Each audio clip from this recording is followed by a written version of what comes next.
Today, the Supreme Court ruled states cannot remove former President Trump from their 2024 ballots. This decision comes after the Colorado State Supreme Court decided Donald Trump was not eligible to be president due to the alleged involvement in the Capitol riot. Now, in the opinion, all 9 Supreme Court justices agreed only the federal government, not an individual state, has the power to determine if a president is qualified for office. Trump spoke at his Mar-a-Lago club shortly after that ruling came down.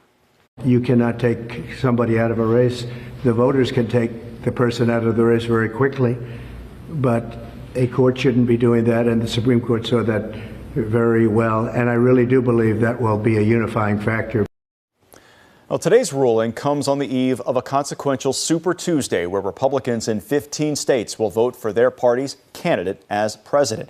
Colorado's Supreme Court had earlier determined that Trump could not serve as president under Section 3 of the 14th Amendment. Our Colleen Marshall has been speaking to local political and legal strategists about what today's ruling means in the short and long term. Colleen? Well, of course, the immediate result is Donald Trump will appear on all primary ballots this year. The Supreme Court made it clear that now and in the future, Congress alone sets rules on how the 14th Amendment can be enforced against federal office seekers. Legal analysts from both sides of the aisle say the ruling is not a surprise, and no one expects this Congress to take any action to do anything to enforce the 14th Amendment. Because if we allowed states to do it, it would result in chaos. And we can't have chaos with our presidential elections. That's not who we are. And for a practical purpose, Congress wouldn't have time to even do that this year, would they? And given the makeup of Congress, it's not likely to happen.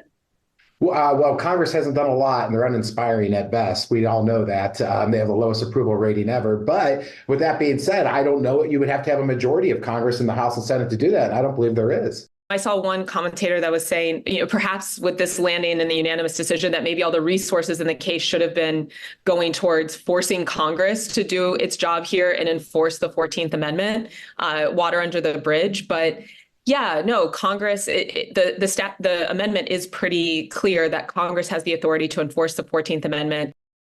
Significantly, by deciding this case on a legal question, concluding states do not have the authority to bar people from appearing on the federal ballot, the Supreme Court avoided any analysis of whether Donald Trump's actions constituted insurrection.